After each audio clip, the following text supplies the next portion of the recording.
yang menelurkan saya Ki Anom Dujokangko dadi dalang, alhamdulillah ya beliaunya. Niki lho. Dan saya mengingatkan untuk warga masyarakat Klepon, jangan lupa 2024 pilih Ki Hajri Sukron Suwondo Partai Hanoman. Apa Mbak? Aku rayaan. Kok iso nyaloke Partai Hanuman pangapunten. Anu Mbah De, Hanuman ki apa? Hanoman ki Partai Hanoman ki hati nurani seniman. Kuwi logone piye? Logone gunungan. Pak Dewan, Pak Dewan.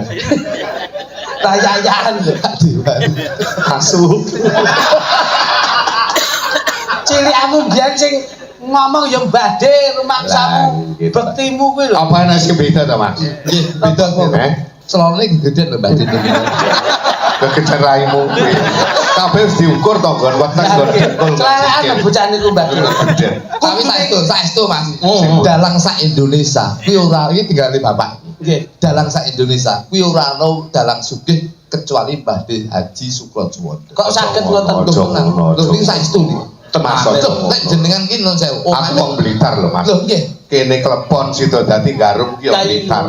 Piyayi kene kabeh yo ngerti.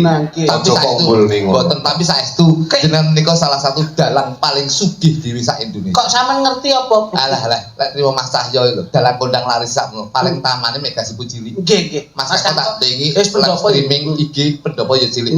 Mbah De Sukron Suwondo ki tamane ombone gitu. 110 musuh 90. Tamane. Karep omah to? Karep omah. Kayak gak lapangan to, Kak. Kayak lapangan desa lho nyuk-munyuk. Pengen tak dilatih raimu. Potonganmu ya, lapangan ana di desa. Lho, senes tamane jenengan lho, Mbak. Nah, tak kira tamane jenengan. Koi jangan jenate gerangamu biyen lho Mas. Wong paling daki sampean cilik iki biyen yo dipuk-puk karo Mbak De. Iya. Paling tidak Mbak De tindak ana ing Setinggil Agung iki mbok dijunjung. Ngono lho, gawe sepuh kok. Iki polomu iki polo kirek lho. Lek pancen ngerti dijunjung iki sih diajeni. Nah, itu lho. Diajeni iki nek jase sak niki 350. Anu ketoke anu malah sepel iki. Ora kok 350 ngono. Ya ora oleh lho tak masane iki. Takono karo ibu lho iso 350. Diajeni. Iki tegese dihormati. Nang tenan iki. Maksudnya ki lah bapak karo kowe lah sepuh bapak to. Bapak ki wedenono lho. Masyaallah. Ini. Kowe iki ora celintisan. Ini pangapunten nggih Mbak De. Aku iso lara neh lho katur ngono. La ilaha illallah. Kula wakil saking Mas nyuwun pangapunten. Pripun. Maksudnya ki ora kok terus ngene Mbok Dewi terus ben gila mboten. Mbah De ki melu sampean ki iso ngrasake. Loh, bojone ora tau tak ngrasake Mbah De iki. Mas De sampean iso mangku. Oh, pura iki Mbah De. Alah, boh wis ngono. Gua Mbah De tinggal sing ngatasi Pak mawon. Dewan, monggo Pak Dewan. Partai kuwi senengane wong wedok. Napa Mbah De? Partai Ekonomi Lemah Indonesia. Oh, saya berarti itu. Singkatane sing rung cethuk. Dalam Partai Ekonomi Lemah Indonesia, singkatane sing rung cethuk. Partai Ekonomi Lemah Indonesia. Berarti Singkatane rung cethuk, lambange ya rung cethuk. niku enten pondok niku lho. Piye? Partai Ekonomi Lemah Indonesia. Akeh Niku singkatane PELEM. gambar. Aku tak medun ae. Aku lara neh kok atur ngono kowe. Aku rene golek waras kok malah kok seneng kaya Gambare menika gunting. gunting. Hubungane para gunting. Loh, lah gua ketok manuk. Mbak De sehat iki Mbak De nggih. Alhamdulillah. Sirku sehat, sirku. Nggih kedah sehat lah mangke ingkang nenggani Mas Kangko, Mas Cahyo sinten kula napa sinten. Panjenengan gantosipun bapak kula lho Mbak. Nggih Mbak De. Saestu. Saben enten napa sing kula sendeni nggih panjenengan. Kula niku lek sambat nggih. Sambat iki nggih Umi. Nah, Iya. Sing pas kuwi ya Jo klitik karo jo sukron. Iki jane mudhar ae lho. Ngengkele ya ora jamak-jamak kok ngono kok.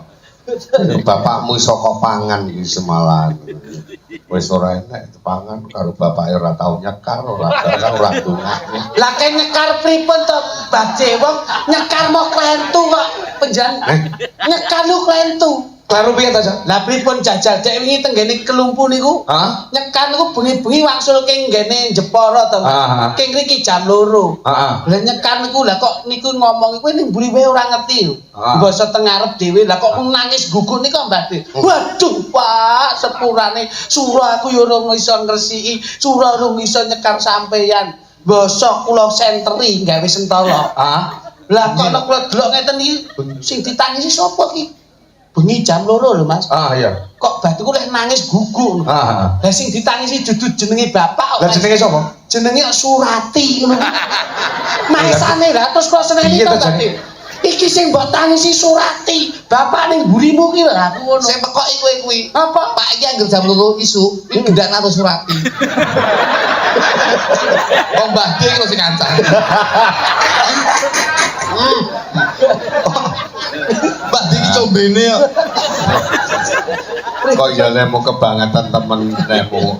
Aku kok katut-katut dosamu kok ngono kuwi. Wis ora. Kudune sing sedaya ora lampah. Lampahipun medal ngeten iki. Nggih, Mbah De. Lah iya. aku kok meteng. Suwi. Aku ki lekas waras iso malah kok linde kok ngono kuwi. Astagfirullahaladzim. Monggo kula mboten gojek. Monggo panjenengan, Pak. Coba ganggu Mbah De apa yang ngendikan. Monggo paling dalem. Iki rumah saku bapakmu kaya urip neh, ya aku nyawang kowe iki bapakmu kaya urip neh. Kula lek ningali jenengan kaya sehat neh. Amin, amin, amin. Lek sehat aja kemelinti.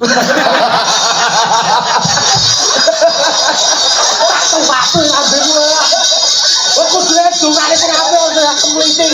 Bareng sehat dulu-dulu marani ibuke ae. Arek nek dadah ora har. Ora biaya. Iki nementan. Niki lho, mbok yo pangucaping tembung iki mbok sing bekti karo Kyai Sepuh nu nyabot to. Wis to. Lek kok mlinding kapan to? Kowe apa tau urut to? Aku itu karo ibu piye ngono kuwi karo yen daerah sing ngene Karangjati kono ki piye wong kuwi ya tanggaku. Ibumu ki ning desaku. Aja takono ibumu aku ki piye ngono mesti. Lah lak kemelinti ndelok sepaton bareng nopo. Raimu kok kire. Lah iki jas ngene iki pantes mrene sepaton barang to. Kok nom-noman nek masalah. Potonganmu. Lah kowe iki kok ora ero to. Aku iya tilas lurah ngono kuwi. Nah, iki lho. Iki lho. Sampe iki Sing kentoki kowe kuwi. Lho rumah cak jas-jasan bener full dress iso malah kok anggap kaya wong 8-7 rumahsamu. Coba bareng gawe Mbah De. Coba bareng gawe yo. Kowe bawangan karo jenengan saestu. Ngaliya kono matamu. Kurise kok uleng-uleng kok ngono kuwi. niku Pak iso sing gila niku. Golekane sing tuwek-tuwek. Nah iya.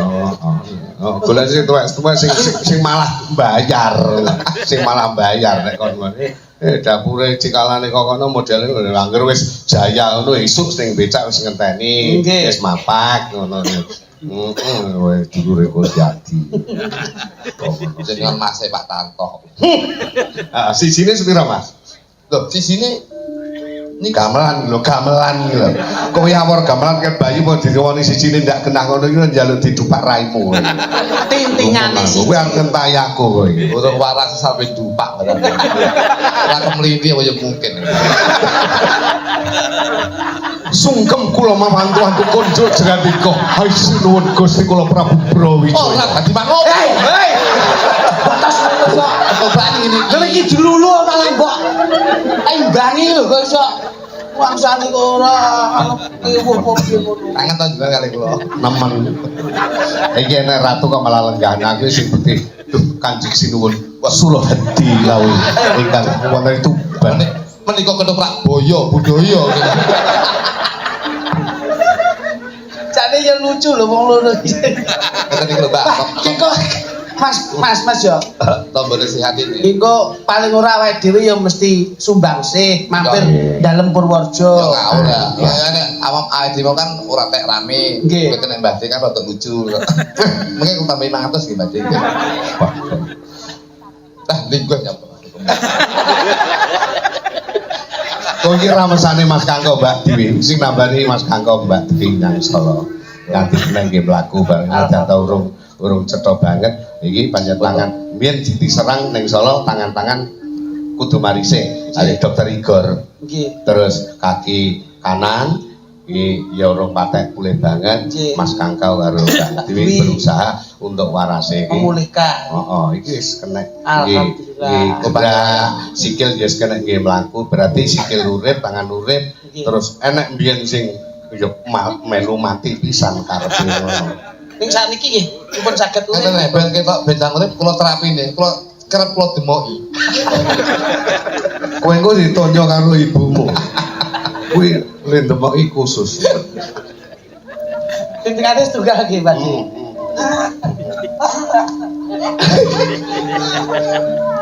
Tanda syukur mrengarsa ilahi. Napa? Kok mlayu napa? Kaget aku. Kang minulya Bapa Mujiyana konjuk mringar sadewane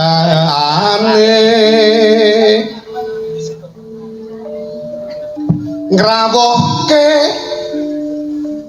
sija kluthuk njero disambung klawan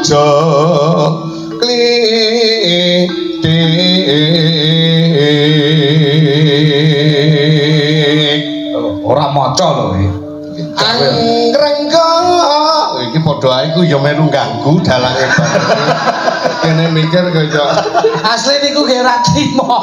Jenengan bawa ora trima. direngga dalang kangko krawitan sik timur sing gedang ganti ya gantos nggih mereka sing pengendang utama nembe datang Malaysia Pak. Nah, ini pengendang kedua Mas Guru, pengendang ketiga Mas Kasih nih mungkin nggih maju teng mriki. Pengendang mengke bagian Kasih niku bagian bar limbuan. Mengke bagian Pak Tacuk Kayon menengke Mas Bowo. Pak Tacuk Kayon. Pengendangipun tugas daerah, mewakili budaya, nah tindak wonten Malaysia. Menika ngendangi Upin Ipin. ya semoga kira Mas Cek dawuh. wiyaga ki nek pancen weton pawiyatan luhur ya iki nun sewu Pripun Mbak De? penyakite kae diujud ki panggah penah penyakite karo Diujud panggah penakno tegese mbuh kepiye leh ton. maune mbonang cilik ngono iki ngendang ya penah maune meking nyatane gender ya kepenah modele Solo lak ngono kuwi ora kena disepeleke pe bonang cilik lha bonang cilik malah disiki kepara nyuling ya apik Nggih. lenggene dhewe kan patok bangro Mesti nek penggonang peking ya peking. gen kuwi enek penyaron ngono ndak kelem dileh nguyuh bareng tabuhe digawa enek Mas ngono kuwi Saking tidak digenteni kancane. wedi digenteni kancane tabuhe digawa kuwi saking leh ambisi deh Mas. Moga-moga kasembadan gelar syukuran tanpa beda wayah mijil putu lahir. Ya. aku apa putri Mas? Napa? Putri Mbak Kong. Kinanti Larasati. Nulya mijil wanita cirine masa cirine ndak oleh dibaleni Pripun Mbak Kong? Nek dibaleni pripun? ya ndak cetha ngono Lali. catetane kan ya silang Mlampah. lap Ya ngono kuwi lho. lap ngono kuwi Seniman handal ngono. iya kaya kowe pokoke niki bukune pun bek lho Mas jenengan paringi to nek jawab mengke wae ngono ae biyen kok ngono kuwi to waitane kowe kan ora ngono kuwi Teges iki sing endo terus. Iki kok terus sing gawe apa iki kok lah. Iki kabeh kok mek bodho mangan ae terus ndak gelem bayar ki piye? Mengke. Iki saiki mulya bakal angsal berkah panjenengan. Amin. Swara suling aku mandang swarane.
Spontanitas Mas Glodok Mas Ledik. Sampeyan yoga dadi Dwija Laras panjenengan disembranani langsung lap ngono dadi lan kepenak. Nggih leres.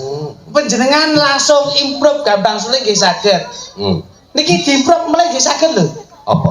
Dadah kae mulo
selering medun sithik medun ya sak wis Suarane iki lho sing medun.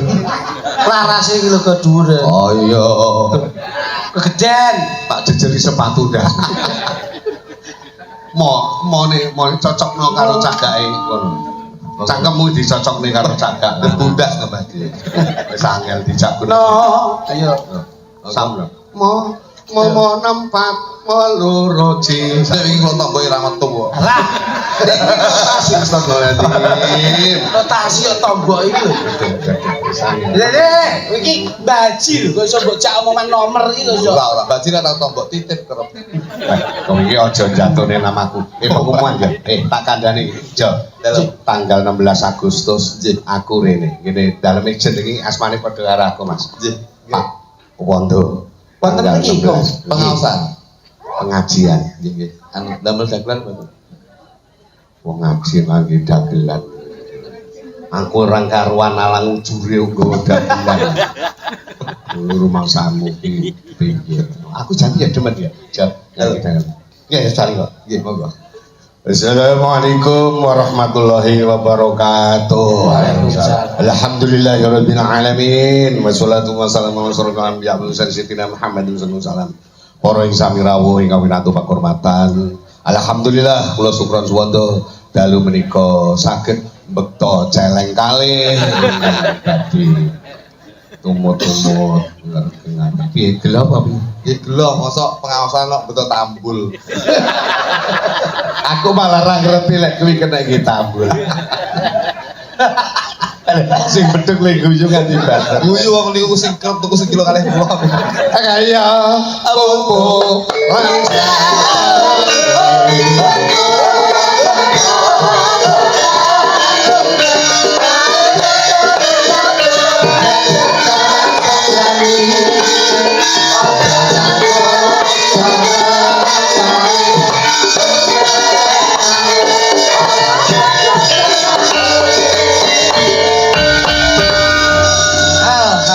Wijo Laras niki saged kompak nih mergo kebersamaan Bapak. Menawi panjenengan pas ngasta pas dalang ngoten nek ketoke ngesti budaya niku ya gone mboten anu mboten sah ngesti budaya jenengan ditabuhi karo Wijo Laras komplit nang terus pundi Pak? marmo ya kliwat. Nggih. Lah yaga kuwi sing separo wayah ditahlilne. Kene gene yagaku sing klepon kene gene ku ya wayah di la ilaha illallah. Ane lah niku lah bekti kali panjenengan nderekke terus to, Kong. Iya. Lah iki nek panjenengan nuwun sewu lho. Ah. Bales budi kalian Mbah Dim niku mboten klentu, Mas. Umpama kok bapak kula nu tesih sugeng ngoten kula nggih mesti kados panjenengan. Mesti kula mulyake. Ya. Wes, nek perkara mulyane wong tuwa, Mas Kanggo sampean ngendi le? Wijang gonjang sing dadi sampean lagi sampean yoyok. Nggih. Masyaallah. Ketoprak. Ngetoprak iki jan cah loro ki mulyane wong tuwane tenan. Jo lega dimulyakne cah loro, diumbulne derajate. Cuangkeme disepak ngangge sikile cah loro. Langsung untune loro iki cepet. Luar biasa. Lah Mas Jo lega ki mubeng golek andong nggih ngelapi cangkeme guweti ndlewer. Ngono ki ya ndak nesu ndak barang. Lah niku lho, wong tuwa niku dilarani sik tetep nrimo. Ning sakala anak yen dilarani mesti ndang gampang gelo. Nggih to, Kong? Sing dupange panggah nyuwakil ngono mongko ndupak cangkeme bapak panggah nyakil. Sing nyakil ya ning kene wong. Wonge teko. Ambok cangduting wis merongos niki niki. Kok sing semoni sing ngongkon ya Mbah Diwondo. Lah sing dalang yo kene kok iso. Lah iya. Nggih Mbah De, sehat selalu jenengan. Nggih, Mugi panjang yuswa, saged ngomong anak lan putu. Amin. Tinggal jam to Mbah De. Duwe Kak. Oh, jam mati iki. Rai masuk ora iso urip ning lobang. Iki lobang iki lho, Cok.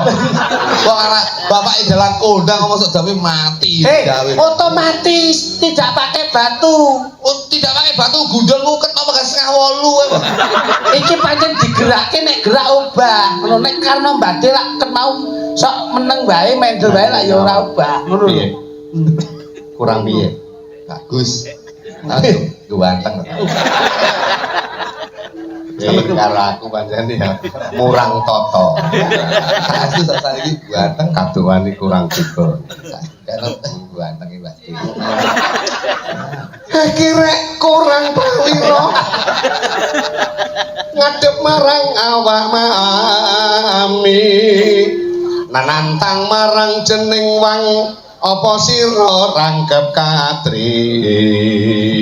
Nyawani rasa yakti ke maju mumpung durung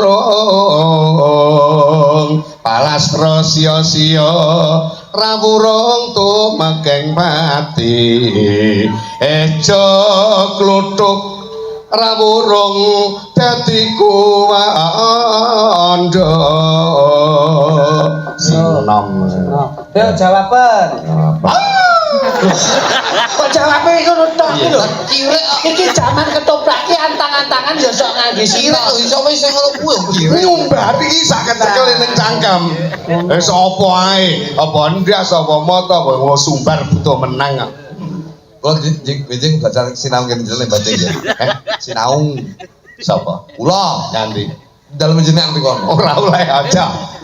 Arek pasti asline ora perkara mau belajar iku dilek umi ketut. Kaya gandeng-gandeng kok. Cangkemmu kaya linggih. Elak. Badhe Berkah badhe anggenipun rawuh Mas. Ngoten.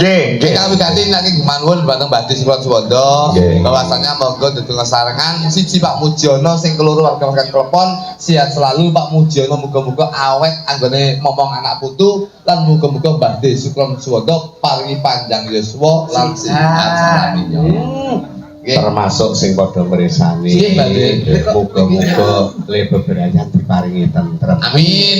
Titikane keluarga tentrem ki mek telu. Napa Badhe? Apa kuwi bakul apa Kang Jo, Kang Rin, Kang Jan, Kang Min, Yucayu Rayutun Yunah, kabeh pejabat atau masyarakat. Nggih. Mesti tentrem pokok telu Napa? dicekel. Badhe napa Badhe? Siji, aja ngitung kayane tanggamu. Nomor kalih. Nomor kali aja tukar padu. 3. Nomor 3, pokok wong wedoke kerep nyekel duit akeh. Insyaallah tentrem. Betul, Bu? Siji aja ngitung bandane tanggamu. Kayane tanggamu. Tegese aja duwe rasa iri lan dengki. Betul. Loro Aja tukar padu. Tegese kudu rukun nyawiji dadi siji. ora seneng paduda. Sing ketelu Nomor 3, pokok wong wedoke kerep nyekel duit duit. akeh. Berarti wong lanang kudu nguwahi kaya sing akeh. Berarti wong lanang sebagai presiden rumah tangga kudu nyambut gawe dimen oleh kaya akeh dienggo nyumpuki keluarga. Contone Pak Muji. Pak Mujiono menika. Nggih. Dadi tigane kedadi pencekel nggih. Kok Pengen tentrem ya kuwi. iki lho nek aku mesti biuk kok. Kula ini ngendalu ngeten niki. Nuwun sewu Mas Kang. Ya. Ora tau sok ndang buka amplop lung ning bojo. Ya kudu ngono no padha aku. Nah, benjenengan mesti lung teng. Lung. Pas luduk Aku langsung ngelung ning BRI. nang BRI lho kok iso. Ning bojo kok iso. Nyarutan. Jadi Wong lawak kondang yo ndek panggilan. semangat, Mbak. Oh, nggih semangat. Nggih. Ngaten, nggih. Berarti paling dawuh menapa? Sampun. Benjing jam 09.00 kula kedah teng Binangun. Oh, pengaosan. Ngarep nyapa bareng gremo. Ora tau bener. Lah malah iki wong jelas. Ora sapa takone pengaosan ngono. Badhe iki lek ngasta nun sewu ringgit lak ya wis krana yuswa ya sik pemulihan dalam kesehatan. Mula isone leh ngatur iki ya tetep pengaosan, pengajian. Ngono ki ngerti ora usah mbok takoni ngono lho. Ya. Ngoten. Kali Karangrejo kono bareng wis ngerti. Iki. Mbah Sugron ngaji ngerti Karangrejo. Kono lah Karangrejo. Nggih. Pakai sunatanipun putranipun Mas Joglutuk panjenengan diaturi iya pengajian to Mas. Takon nyunat. Lah, kowe kok tak coba kok aku kon nyunat ki aku dudu-dudu sunat. Tegesipun kan nunggone anake Mas Joglutuk. Tak tunggonan. Nggih. Mbak Nur Badhe sehat selalu, panjang yuswa panjenengan. Assalamualaikum warahmatullahi wabarakatuh. Waalaikumsalam warahmatullahi wabarakatuh. Tepuk tangan kagem Badhe Sukoso. Dipun siap.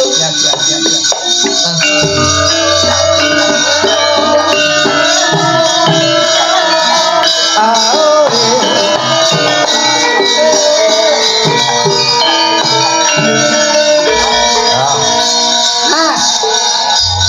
Gayeng beteng kaya wonten dalem agung Pak Mujiono. Biasa, nggih. Ngajeng dipun paringi kalem, gliyak-gliyak Oh, kecandak krana Mbah D nggih sampun Nggih. dono raos senaosa kados pundi nanging mugi-mugi ndadosaken manfaat dhateng kula lan panjenengan sedaya warga masyarakat. Budaya iki kaya mangkene.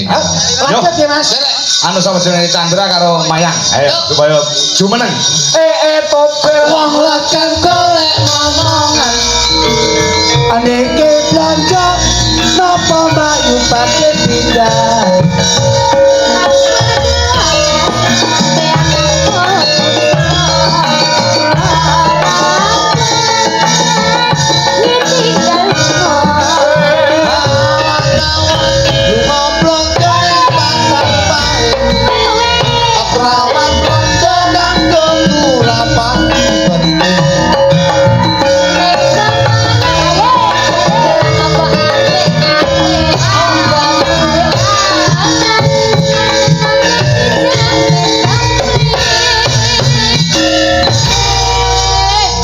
siji saka Bluro, siji saka Cilacap, Jo. Nggih, Mas. Silakan untuk berkenalan. Beda daerah tidak menjadi masalah. Insya Allah kita akan semakin mendekat dengan hati yang sama, Ah. menanamkan keluarga yang sakinah mawaddah warahmah. Niki.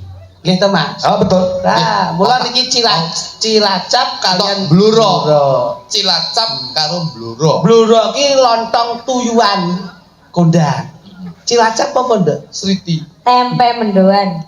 Tempe ambak. Oh, tempe mendoan. Nah, kuwi lho. Tempe mendoan. Ora sing ngundang ki ora Nusa Kambangan, Cilacap. Maksudnya kan panganannya kan Oh, tempe. panganan. Oh, iya. Nek tempatnya kan Nusa Kambangan, kayak sing biasanya gue bedil sirah. Nek sampean orang-orang nyong teko maring Nusa Kambangan bedil del langsung dong. Silaku dibedil. Heeh. Duh, Oh bar dibedil awake cemplung nang maring laut Nusa Kambangan. Waduh, riki iwak. Bahasamu ki mbok sing nyilacapi kaya iki nek ra iso ya Jawa wae ngono lho. Kaya iso penak iki lho nek pati kuwi kangelan. Ada. Pati apa-apa mesti gawe Bluro. bluro. Kok pati, Bluro. Nah iya, kok pati. lapan bluro pati Rembang to kok padha. Daun apa, Mas? Kembang. Nembang. Lho, lho. Kembang. Duet berdua. Oh iya no. Siap. Bengi iki ya dikumpliti nganggo musik barang kok. Wah, saestu. Solo aja. Jantet. Pancen Pak Mujiono nika mendasari nem-neman nggih ugi para Nggih. kyai sepuh, Mas. Baras. Ngoten. Aku ning mobilmu tak tut ning komburing. Oh mau. Kowe kok ngendi to, Mas? Kula keng Semarang, langsung keng Kalteng wae wis ketemu Kang Di. kok meteng. Ya komburimu. Wau derek king buri ngoten. Ah, iya. Tembangipun duet napa derek? Monggo, ini pecah-pecah iki. Apa Dok? berdua kan berdua wae kan duet apa no? Sing lagu saiki wae kersanipun Oke. Jemang. Ah, ya musiknya ben berguna. Nggih, siap. Nggih. Ya. Apa kira-kira? Ya lagu yang lagi in lah Pak. Apa? Nemen. Nemen. Wah, Budek banget sih dagelan siji ki. Ngerti kok. Wong itu yo galak men kok Cilacap. Kowe iki kurang halus kok. Kurang halus. Jajal iso kowe. Lagu niki lagu sing lagi saiki nemen lah ngono to, Nduk? Iya bener Mas, lagunya nemen spesial kanggo pemuda-pemuda kene. Lah kowe lho, bocah wae penak lunak kok iso. Lagumu apa? Nemen. Oh tak cipok borok. Ya ta, kowe karo wong wedoke sia-sia kok. Nah iya Mas. Karek aku. Lagumu apa ta ayo? Nemen Mas. Nah, berarti kalau ndak ya. Oh iya nek kuwi kekalem enake kasar ngene iki. Taktuk teko nggon iki kalem-kalem yuk bocah malam pertama ngomong loro keturuan. Ora tekan Menikmati yo. Menikmati yo. Dadi bojo ki milih sing kasar, Pak. kasar. Nah. Nggih. Keluyane wong kasar, wong wedok kasar. Ah nggih kasar mesti cak-cek. Tak apa lho lek pas nglairne enak sing kalem ngene iki. Nduk istighfar ndonga marang Gusti kalem-kalem ndonga yo ngeden kalem-kalem dul anak slamet lek sing kasar. Ndak ngeden anak nang gedene kan melotot. Untung lagi utup-utup betek dase cepot sak awake. Lah yo kowe iki nek goleki nggon ngono kuwi kok rumah. Jajal temen piye? Aku tuh panjang. Coba. Ah, Cilacap lagu temen. akot prestis. Apa prestis? Tradisi ya. Iya.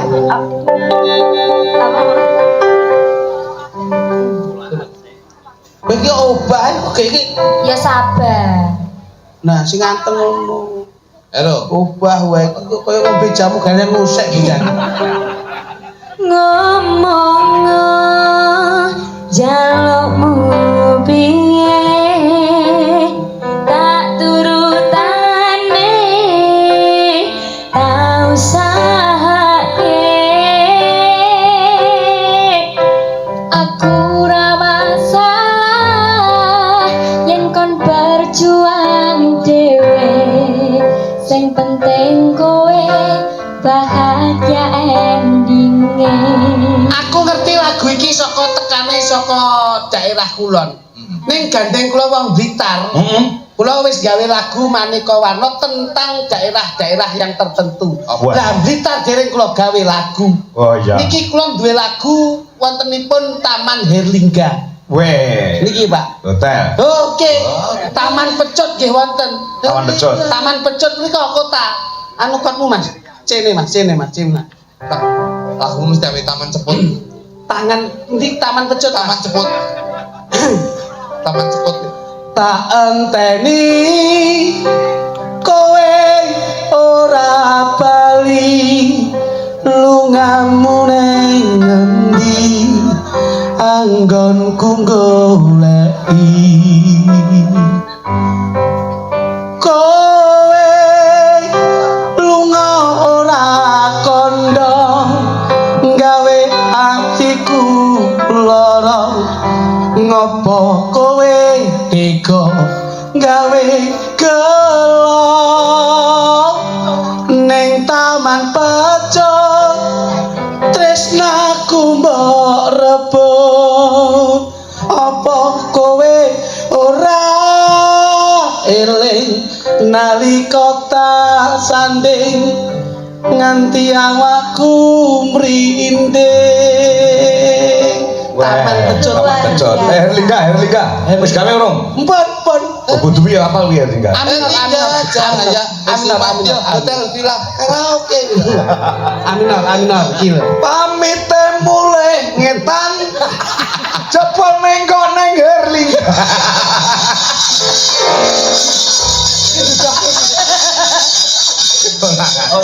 Curhat ya. Mulane tak geke lagu to. Ngelangi kok. Herlingga Jaya. Iya. Loh. Satu lagi ya Mas Jo. Ya, dari penjenengan. Ya, iki Mbak Putri karo Retno Cungpe. Ayo. Gini. Ayo. Ini dong. Be iso nyanyi Thailand, iso nyanyi Cina lho. Kalau kangen kalian iki. Ya. Mbak Cungpe nih. Mbak Cungpe. Napa? Cungpe. Nah, Yuenli napa? Ya, iki Bang Lurah. Oh, Bang Lurah. Lurah. Lurah kalau yang Gumudin menika. Wah, lah mudine tak ngono ya nyenengke. Benakno to Mas Wudu kok ya. Sini, kamu sini. Kene rada rene kayu rada rene tengah-tengah kene. Saya bantu sini kamu saya. Rada tengah kene ndok jere.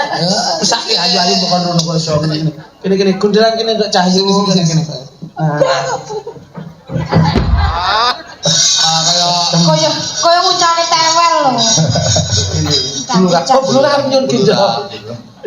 lah ya Lurah kok ya nyinden ya. Loh, nggih pancen nggih ngeten iki siji tes. Lurah itu profesi. Siji tresna budaya, sing keloro tresna keluarga, sing ketelu golek ceperan. Kok golek ceperan iki krono Ceperan rasa. budaya iki yo ngeten iki kok iso ngoten. Cumpe. Anu lagu Thailand iki, Mbak.